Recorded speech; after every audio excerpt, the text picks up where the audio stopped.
안녕하세요. 오늘도 와주셔서 감사드리고요. 바로 사연을 읽어보겠습니다. 안녕하세요. 결혼은 살면서 정말 중요한 이벤트 중 하나죠. 그래서 저와는 정말 다른 똑똑한 사람을 배우자로 맞이하고 싶던 사람이었어요. 왜냐하면 제 소원이 바로 딱 하루라도 집에서 쿨쿨 늘어지게 자보는 거였거든요. 그래서 저와 정반대인 재능을 타고난 남편을 보고 결혼을 결심하게 되었고요. 하지만 똑똑한 사람과 결혼했다고 해서 제 생활이 더 나아진 것은 아니었습니다. 결혼하고 나서도 제 소원은 변함이 없었거든요.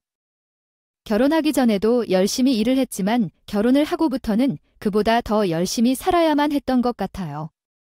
일터로 잡은 동대문 시장에서는 남들이 잘 때 일하고 남들이 일하는 시간에는 같은 문장이 끝나지 않았습니다. 계속해 주시겠어요? 집안일에 시달려야 했죠. 저는 남편과 달리 특출한 재능도 없고 가진 거라곤 좋은 체력이 다였으니까요. 내 재능은 체력이구나 싶어서 머리보다는 몸으로 일하는 스타일이었죠. 이러다 보니 머리로 일하는 사람을 제 짝으로 고집했던 것 같고요. 하지만 결혼하고 막상 살아보니 남보다 귀한 재능을 타고났다고 해서 그걸 다 발휘하고 사는 건 아니었구나 하고 느끼게 되었죠. 자존심 고집이라는 것을 자신의 능력을 썩히고 바닥에 고여있는 물이 될 수도 있다는 것을 내 두 눈으로 보게 되었거든요. 남편은 정말로 오로지 체력이 국력이다라고 생각했던 저와는 반대되는 재능을 가진 사람이었어요. 30대 초반에 소개로 처음 만났던 남편은 자신의 재능 덕에 회사를 골라서 다닐 수 있던 사람이었거든요. 초반에 만날 때는 정말 이 사람이 지식도 많고 똑똑하구나 느꼈었죠. 항상 제가 모르는 지식을 뽐내면서 다녔거든요. 이런 사람과 마주 앉아 있으면 속으로 내가 이런 사람도 만나보네 싶기도 했고요. 심지어 남편은 자신은 일반 회사원으로 끝을 낼 생각은 없다면서 본인이 하려는 사업 비전까지 술술 털어놓곤 했습니다. 그때는 정말 그런 남편이 대단해 보였죠. 그래서 저도 남편에게 제 이야기를 술술 털어놓을 수 있었던 것 같아요.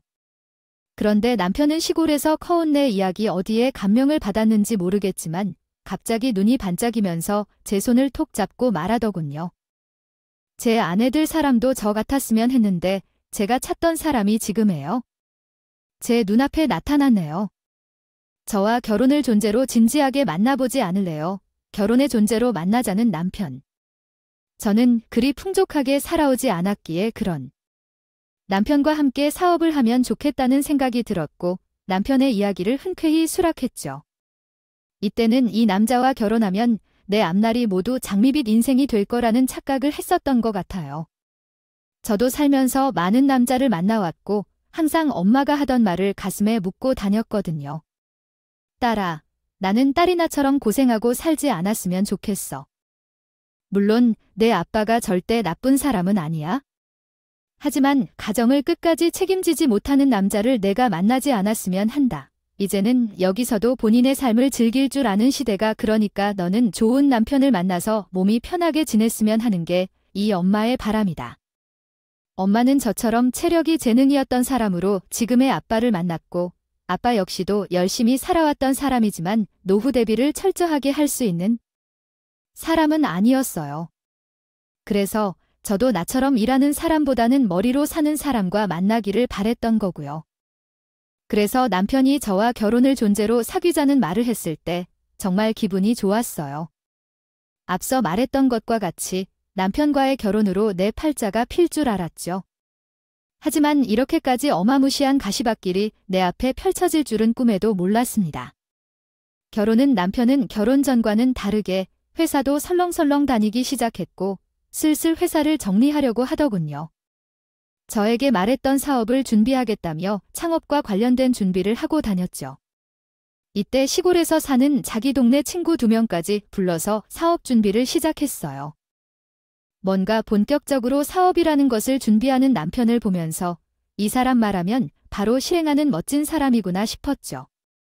하지만 남편이 돈을 벌지 않으면 계속 저축해 놓은 돈을 써야 하잖아요. 그래서 저도 일단 일은 그만두지 않고 계속했습니다. 일단은 남편의 사업이 바빠질 수 있었기에 간단한 파트타임 아르바이트부터 시작했어요. 남편도 제게 그렇게 말했거든요. 바빠지면 저도 자신을 도와야 한다면서 말이죠. 그렇게 한 1년이 지났을 때였나 남편과 사업을 같이 하던 친구가 주먹다짐을 할 기세로 집에 찾아온 거예요. 야, 이 새끼야. 너는 사람을 불렀으면 내가 말한 대로 책임을 져야 할 거 아니야? 너 우리 부를 때 뭐라고 했냐? 생활비랑 우리가 사는 집 월세 정도는 충분히 벌 수 있는 사업이라고 했지? 그런데 지금 상황을 봐라. 1년이 지나도록 우리가 뭘 할 수 있었는데? 내 말 때문에 올라온 우리는 지금 빚도 생겼다고. 이렇게 책임도 못 질 거였으면 왜 불렀냐? 그리고 수익이 안 나면 내가 책임지겠다는 것도 다 거짓말이었고 남편이 정확히 자신의 친구들에게 뭐라고 했는지 모르겠지만 생활비 월세를 호언정담했던 것 같았어요. 친구분은 마치 우리가 생활비랑 월세까지 약속한 것처럼 말하더군요. 남편은 그걸 깡그리 무시하고 여태껏 지내왔던 거고요. 뭐, 그게 왜 내 탓인데? 멍청한 새끼, 너 같은 놈은 농사나 해봤지. 아무것도 모르는 촌놈이잖아. 그렇게 안 입고 오면 그만두던가? 어차피 사업 구성은 다 내 머리에 있거든. 아, 나도 혼자서 하는 게 속 편해. 너희들 불인이라. 얼마나 머리 아팠는 줄 아냐? 그냥 다시 내려가라 되기만 하면 돈방석에 그냥 굴러 하는 건데. 아무것도 모르면서 너는 이를 부를 누릴 자격도 없다. 그냥 시골로 다시 내려가서 근근히 입에 풀칠만 하면서 살던지. 들에 대하는 점점 감정 싸움으로 번지기 시작했죠. 그러나 둘의 이야기를 들으면서 드는 생각이 남편이 그렇게 잘한 것 같지는 않은 거예요. 친구분도 억울할 수 있는 포인트가 있고 남편도 남편만의 생각을 믿어주지 않아서 속상하다는 느낌이 들었으니까요. 그렇다고 해서 적반하장의 태도로 뻔뻔하게 친구에게 말을 건네는 사람이 내 남편이라도 제 눈에는 그리 좋아 보이지 않았어요. 결국 친구 둘은 화만 내면서 다시 고향으로 내려갔고 남편이 혼자서 사업을 이어가게 되었어요. 남편도 무척이나 노력하는 것 같았죠. 하지만 혼자서 하기에는 힘든 사업이 분명했고 결국은 사업을 시작하면서 빚진 내용을 정리하느라 겨우 마련했던 신혼집까지 팔게 되었어요. 그래도 저는 남편의 신뢰를 잃지 않았어요. 창업을 해서 성공하기 위해서는 3번의 실패도 겪어야 한다는 말을 들은 적이 있었거든요. 겨우 한 번 실패했는데 힘을 내라며 남편을 격려했죠.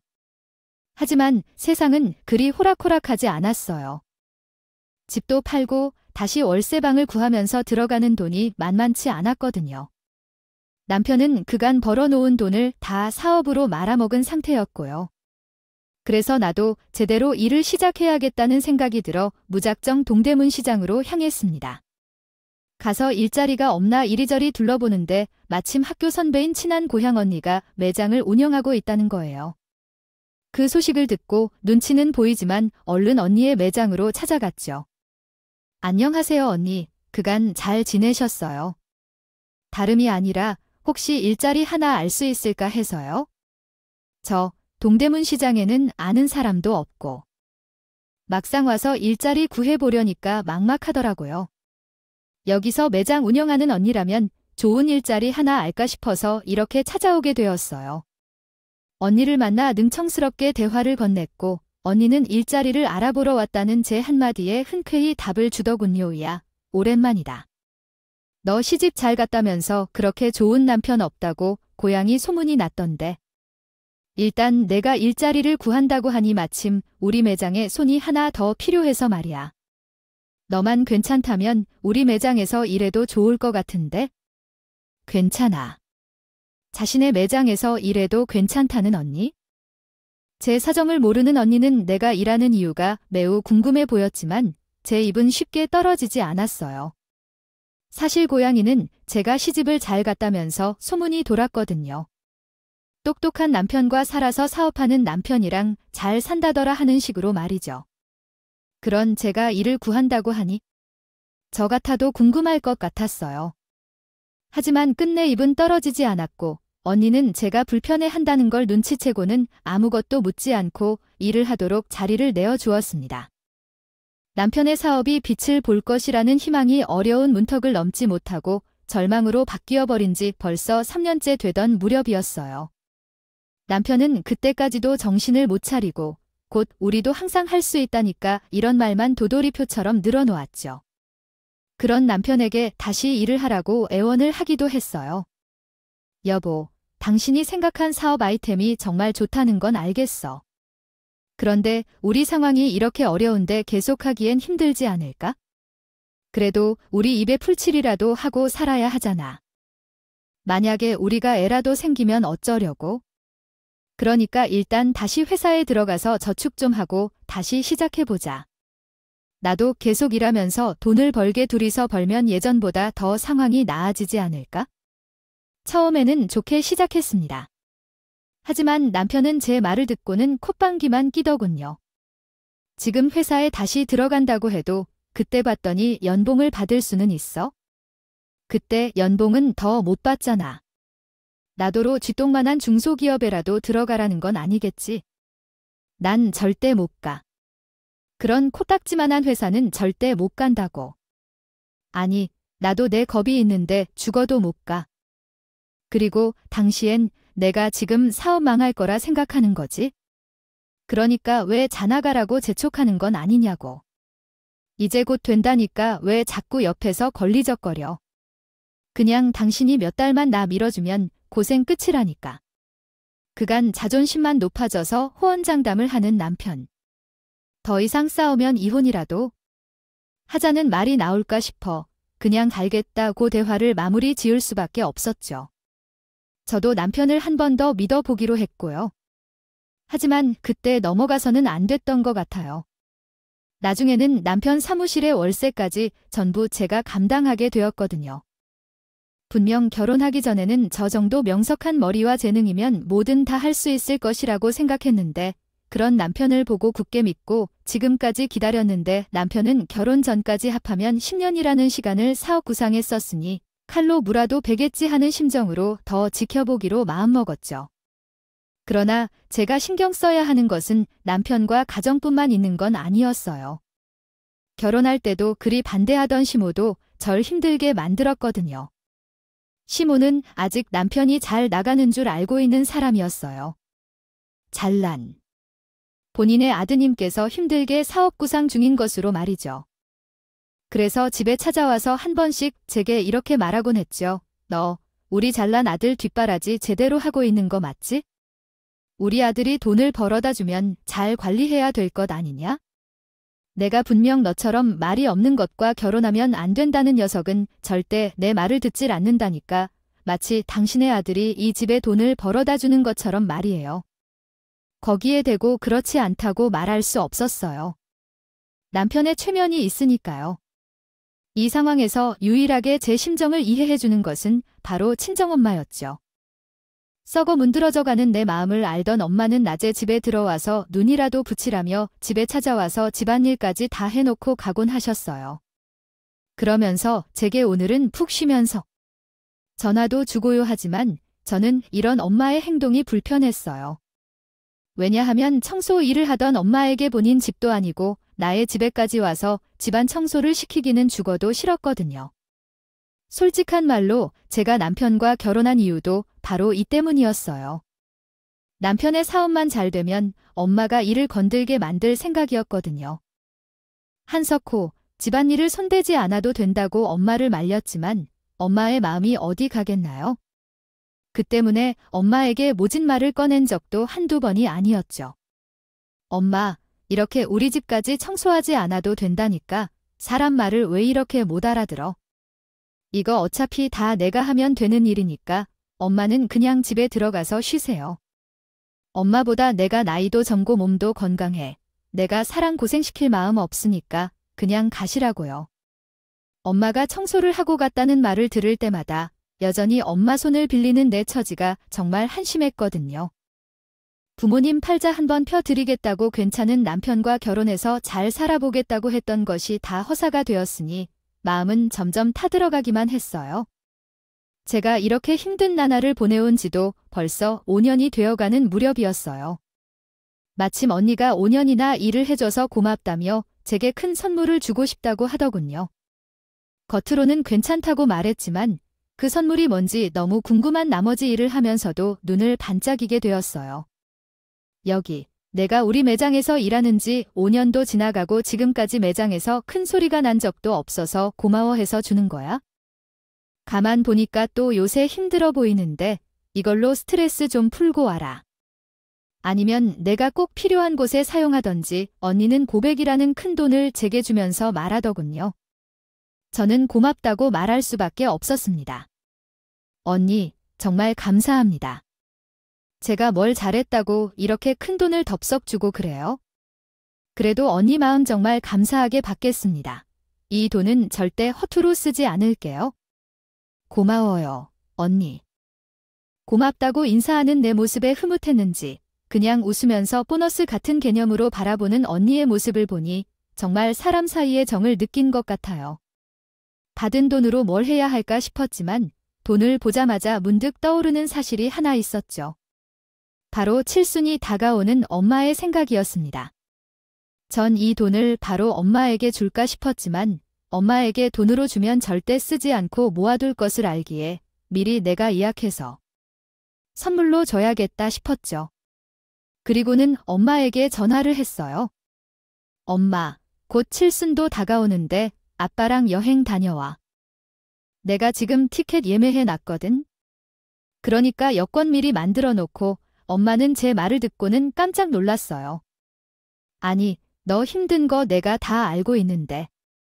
어디서 돈이 나서 여행을 예매했어? 얼른 취소해라. 그 돈 그냥 내 살림에 보태서 써. 엄마는 너 무리하면서까지 내 생일 챙기는 거 원치 않는다.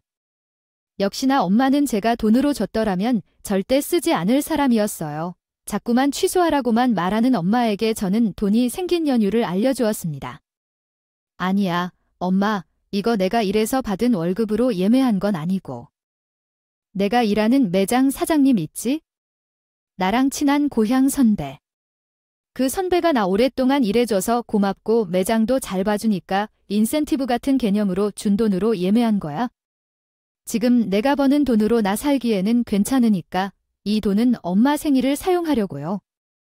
지금까지 키워줬는데 내가 이때까지 제대로 효도한 적도 없잖아. 그러니까 엄마 날이 살면서 큰맘 먹고 효도한다 생각하고 받아주세요. 제가 여기까지 말하자 엄마도 하는 수 없다는 듯이 그래 알았다 하고 받아주더군요. 그날은 오랜만에 편안한 마음으로 쉬었던 것 같아요. 그러다 얼마 뒤 시댁에서 저녁을 먹는 중에 핸드폰 알람이 오는 거예요. 일전에 예약했던 티켓 달라며 혹시나 시모가 뭐라고 할까 싶어 얼른 핸드폰을 뒤집었지만 이미 다 본 상태인 것 같더군요. 힐끗 보는 척하던 시모가 못내 궁금했는지 밥을 먹고 난 뒤에 묻는 거예요. 나 아까 보니까 핸드폰에 알림이 오던데 티켓도 어쩌고 하는 말이 보이더라. 동대문에서 일하면서 돈 좀 만진다고 하던데 너 혹시 뭐 바람이라도 난 건 아니지? 여자가 밖에서 일하면 그런 일도 종종 생긴다는데 너는 아니길 빈다. 시모는 동대문에서 일하는 책과 돈을 잘 번다고 착각하는 것 같더군요. 거기다 밖에서 일하니 바람피는 것 아니냐고 의심까지요. 잠시 화가 치밀어 올랐지만 참고 시모의 말에 답했습니다.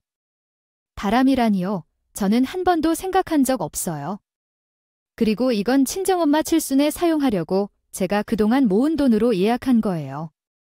이때까지 제대로 된 선물을 챙겨주지 못해서 이번에는 여행 보내드리려고 했거든요. 저는 솔직하게 시모에게 이야기를 했고 응당 시모도 그래라 할 줄 알았습니다. 당연히 제가 지금까지 집안에 가장 노래까지 하고 있는 상황인데 전혀 부끄러울 것이 없었죠. 하지만 시모의 생각은 조금 달랐던 모양이에요. 제 말에 갑자기 눈이 뒤집어지더니 개거품을 울면서 악을 지르더군요. 여행. 무슨 여행? 감히 내 아들 돈을 내 엄마 여행 보내는데 쓴다는 거야? 우리 아들이 얼마나 노력하고 힘들여서 번 돈인데 감히 쥐뿔도 없는 걸 받아줬더니 그걸 함부로 사용해? 받아줬으면 감사합니다 하고 얌전히 살아야지. 어디서 내 아들 등에 내 엄마 빨대까지 꽂아대. 너 우리 아들이랑 그러려고 결혼했니? 딱 보니까 그런 거 같네. 내 아들이 다물만 있는 줄 알았냐? 어디 내가 제대로 쓴맛 한번 보여줘. 악을 쓰는 실무의 태도에 어이가 없더군요. 그 아들의 그 엄마라더니 우리 집 상황도 제대로 알지 못하는 것 같더군요. 그러니 상황도 제대로 모르고 이렇게 큰 소리를 치겠죠. 화가 머리 끝까지 났지만 남편을 위해 한 번은 참았습니다. 그리고 그때 전 정말 마지막이라 으는 생각으로 남편을 최면을 살릴 기회를 주기로 마음먹었죠. 만약 남편이 시모를 말리는 16만이라도 한다면 눈을 질끈 감고 넘어갈 마음도 있었어요. 그런데 점점 시모의 화가 고조되어 갖고 있는 핸드폰까지 매수려고 드는 태도에 더는 참을 수 없었어요. 얘야, 너 핸드폰 줘봐라. 얼른 내놔. 그 티켓 내가 취소해야겠다. 어디서 감히 우리 아들의 피 같은 돈을 빼먹으러 들어. 너 황천결 구경 한번 해보고 싶냐? 어디 내가 그렇게 해줘 당장 취소하지 못해. 소리 지르는 시무도 어른이라는 생각에 치밀어 오르는 화를 참으며 말했죠. 어머니, 지금 상황 제대로 모르시는 것 같은데? 저기 앉아있는 아들에게 제대로 말 들으시고 소리치시죠. 저도 이런 식으로 계속 나오면 못 참습니다. 저도 한 부모의 자식이자 한 가정의 아내입니다. 그리고 당신도 그렇게 보고 있지만 말고 설명을 해. 남편은 말이에요. 이런 상황에서 멀찍이서 우리를 바라보고만 있었거든요. 그런 남편의 행동이 결심해서 시모 말고도 남편에게 큰 소리를 쳤어요. 하지만 시모는 그게 마음에 안 들었던 것 같아요.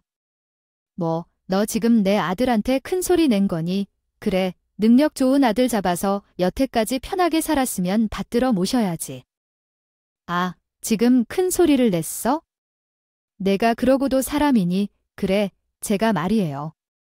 돈 번 답시고 집에서 큰 소리라도 뻥뻥 치면서 살았으면 이 상황이 덜 억울했을 거예요. 그런데 정말 그렇게 살아본 기억이 없었거든요. 너무 억울했죠. 게다가 시모는 이제 몸싸움까지 벌이면서 제 손에서 핸드폰을 앗아가더군요.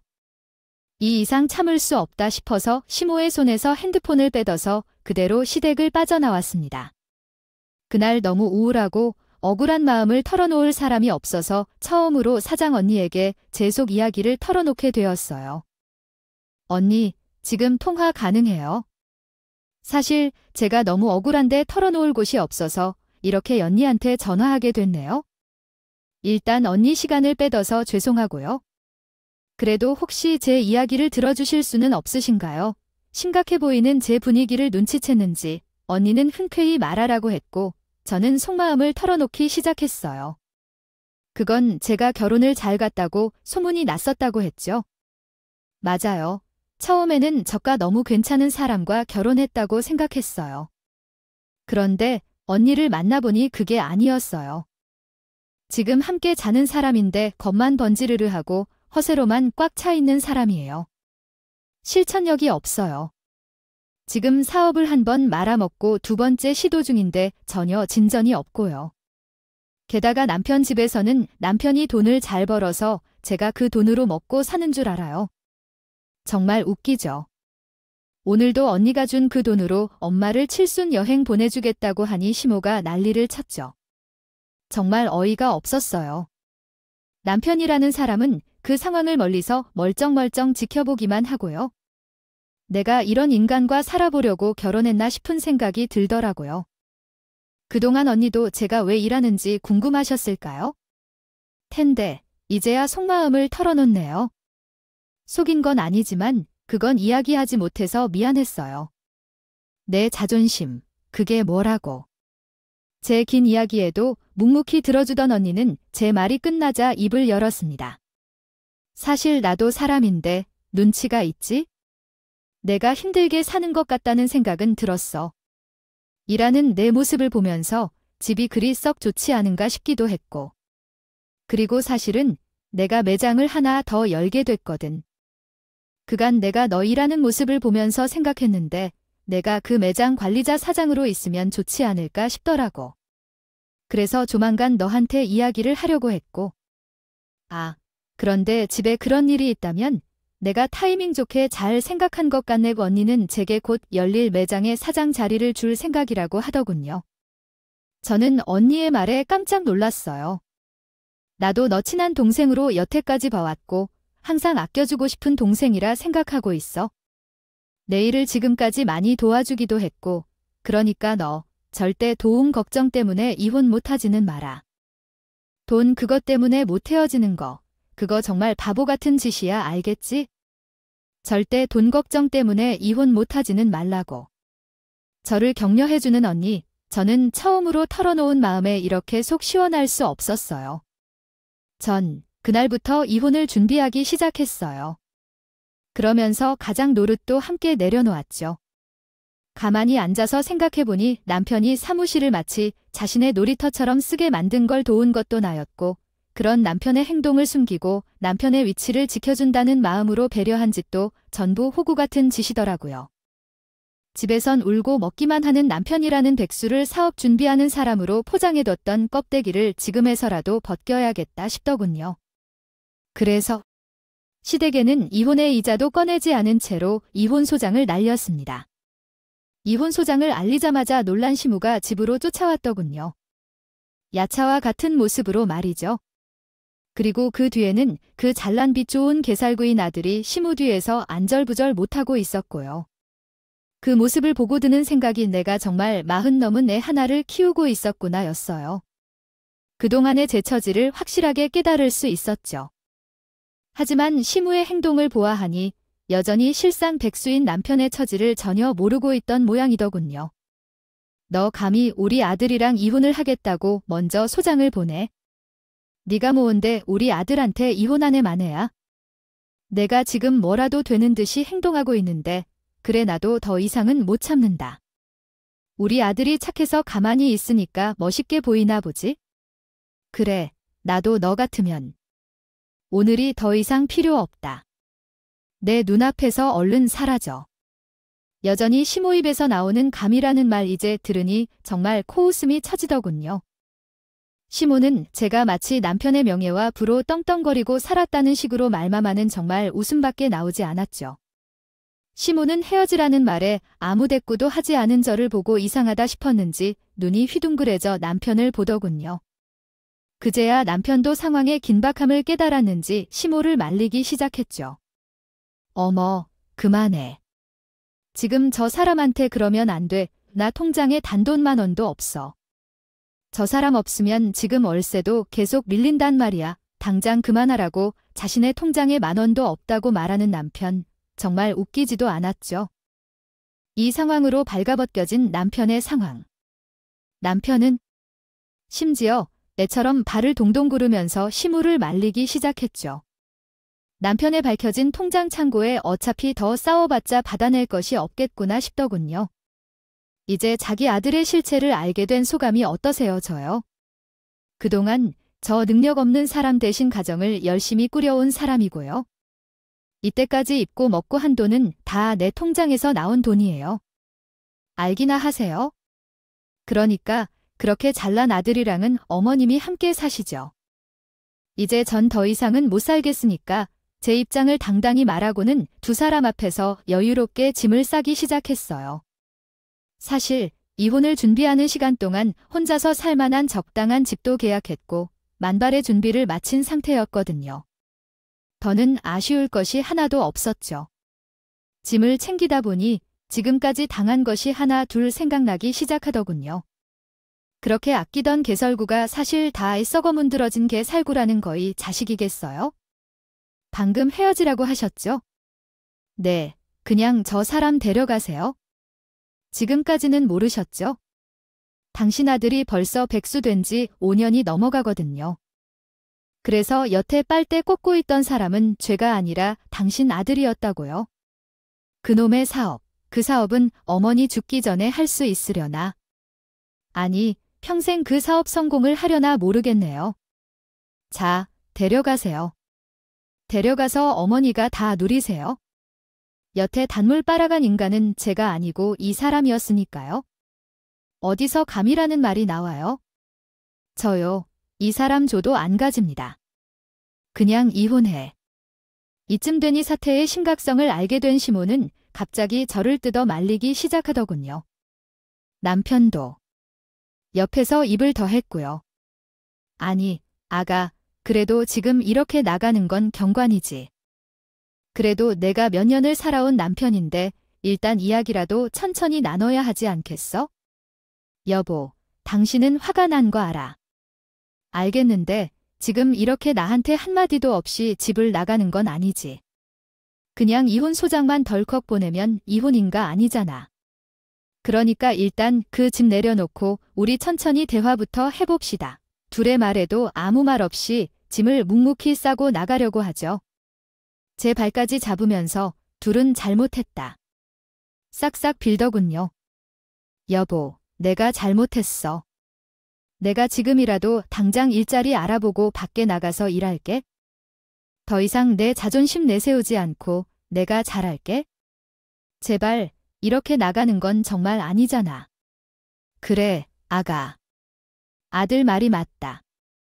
안 한다고 해서 이렇게 제발 나가는 건 아니지. 그리고 나도 이때까지는 아들이 그런 줄 몰랐으니까 너한테 그렇게 말했던 거 아니냐? 내가 이놈 정신머리 똑바로 차리게 교육해서 회사 다니게 만드나. 그러니까 지금은 좀 참고 이혼하면 너도 좋은 건 아니잖아.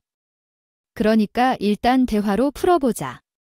대화로 이 지경이 되어야 자신들이 잘못했다고 비는 모습 정말 진절머리가 나더군요. 남편은 지금에요. 자신도 나가서 돈을 벌겠다며 자신이 자존심 내세워서 미안하다는데 웃음도 나오지 않았어요. 그러면서 지금까지는 제가 한 말을 그냥 귓등으로 들었다는 말밖에 되지 않잖아요. 전 그대로 집을 나왔습니다. 그들은 더 이상 보고 싶지 않았거든요. 제가 이 사람 썩은 개살구와 다시 미래를 함께 한다고 생각하는 건 정말 무모한 짓 아니겠어요? 전 그런 모자를 한심하다는 듯이 내려다보며 혀를 끌끌 차고 집을 나섰죠. 이혼을 마음먹고 그 마음을 굳히고 나니 남편의 썩은 모습이 너무나도 눈에 잘 보이더군요. 지금은 그 길로 짐 가방 2개를 싸들고 나오길 정말 잘했다는 생각이 들어요. 지금 제 마음은 너무나도 홀가분하거든요. 그 후로도 심오한 남편은 어떻게 알았는지 제가 일하는 새 매장으로 찾아왔고 전 그들을 쫓아내기 바빴습니다. 법원에서 만난 남편은 퀭한 모습이더군요. 그러면서 저에게 자꾸 이혼을 물려달라고 말하는데 정말 진절머리가 났어요. 앞으로 잘하겠다는 말을 계속 반복하기만 하고 지금도 못 취업 준비를 하는 모습도 보여주지 않았으니까요. 당신, 내가 왜 당신을 못 믿는 줄 알아? 당신은 항상 말뿐이야.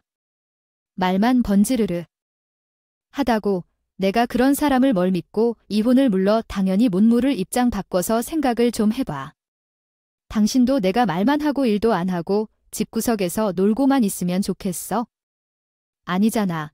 그런데 지금 이 상황이 돼서도 당신은 나아가서 일할 생각은 조금도 없어 보이거든. 만약 나였으면 그래도 내가 취업을 하기 위해서 노력하고 있다는 사실을 하나라도 입증하고 싶어서 이력서라도 들고 왔겠어. 당신은 그런 노력도 없잖아. 입만 가지고 와서 뭐 열심히 하고 있다고 웃기지도 않는다. 정말 나 이혼 부를 생각 없으니까 알아서 해. 그래도 그간의 정을 생각해서 위자료를 청구하지 않겠어. 진짜 다행인 것은 당신과 나 사이에 애가 없다는 사실뿐이다. 정말 맞아요. 남편과 몇 년이나 같이 살았지만 아직 애는 없었거든요. 참 다행이라는 생각이 들었죠. 애라도 있었으면 이렇게 단호하게 이혼하겠다 생각하지 못했을지도 모르니까요. 이렇게 남편과 헤어지고 나서 요즘은 사장님 소리를 들으면서 마음 편하게 지내고 있네요. 지금까지는 괜히 제 욕심으로 재능이 넘치는 사람과 만난다고 애쓴 것도 같고요. 최근 정말 기분이 좋은 이유는 바로 엄마가 청소 일을 관두게 된 것이었어요. 그간 이루고 싶었던 꿈이기도 해서 저한테 무엇보다 기쁜 일이기도 하죠. 혼자가 되니 입이 줄어서 그런지 여유도 좀 생기기 시작했고요. 내년에는 엄마와 둘이 함께 유럽 여행을 갈 생각도 하고 있어요. 그래서 더 열심히 일하고 있고요. 물론 이런 이유가 아니더라도 제 한 몸 보살피기 위해서는 열심히 일을 해야 하지 않겠어요. 제가 사장으로 지내게 되면서 고향 언니랑도 더 친하게 지내고 있어요. 제가 이혼했다는 소식이 고향에 들리자마자 저마다 제 얘기하기 바쁘더라고요. 근거도 없는 소문이 돌기도 했고요. 어떤 소문이냐 하면 황사 따라잡다가 가랑이가 찢어졌다 분에 넘치는 남편이 자기 마음에 들지 않는다고 바람이 피었다. 제가 일하기 시작하면서 딴 사람이 생긴 거다 등 아주 있는 말 없는 말을 서로 지어내고 난리도 아니더라고요. 그런데 그때마다 정정해준 사람이 바로 언니였어요. 언니는 제 사정을 다 전해 들었기 때문에 그런 말을 하고 다니는 사람들에게 따끔하게 이야기를 하고 다녔다고 하더군요. 지금 당신들이 하는 짓이 범죄인 것은 아세요? 잘 알지도 못하는 이야기로 와전하고 있는 거라고요. 내 동생은 절대 그런 사람 아니고요. 동생이 이혼한 이유는 전적으로 전 남편에게 있고요. 그러니까 그런 허수문 퍼뜨리고 다니지 마세요. 동생, 지금 한 매장을 꾸려가는 사장으로 일하고 있어요. 더 이상 심한 소문을 말하고 다니면 같은 매장을 운영하는 저로서는 고소할 수밖에 없어요. 이렇게 법으로 해결하겠다며 어소문을 내지 말라고 으름장을 놓고 다녔다네요. 언니는 제게 정말 고마운 사람입니다. 제가 이번 일을 겪으면서 알게 된 것은 아무리 좋은 빛을 가진 물건이라도 그걸 갈고 닦는 것은 바로 본인의 몫이라는 거예요. 천재는 재능 1%의 노력이 99%다라는 말이 있듯이 말이에요. 썩어 문드러질 빛만 좋은 개살구는 오히려 주변에 희망 고문만 준다는 걸 알게 된 거죠. 그래서 저도 요즘은 내가 가진 재능을 잘 꾸려나가기로 마음먹은 상태고요. 이렇게 열심히 일하다 보니 최근에는 매출도 좀 오른 상태네요. 저도 몰랐던 저의 빚을 발견한 것 같아서 정말 기쁜 마음으로 하루하루를 살아가고 있죠. 제가 겪은 이혼 이야기는 그냥 흔하게 곁에서 볼 수 있는 이야기일 수도 있겠죠. 어디서 들은 친구들의 흔한 사연일 수도 있고요. 하지만 직접 당하게 되면 정말 어쩔 줄 모르겠더라고요. 그래서 제가 청자분들에게 하고 싶은 말은 힘들더라도 빠져나갈 구멍은 있다는 거예요. 살아가면서 포기보다는 본인의 미래를 좀 더 생각하는 시간을 가져보라는 거죠. 제 이야기 들어주셔서 너무나 감사하고요. 앞으로도 밝은 미래만 여러분들의 앞에 펼쳐지길 기도해봅니다. 오늘도 끝까지 함께 해주셔서 감사하고요. 다음 영상으로 또 찾아뵙겠습니다.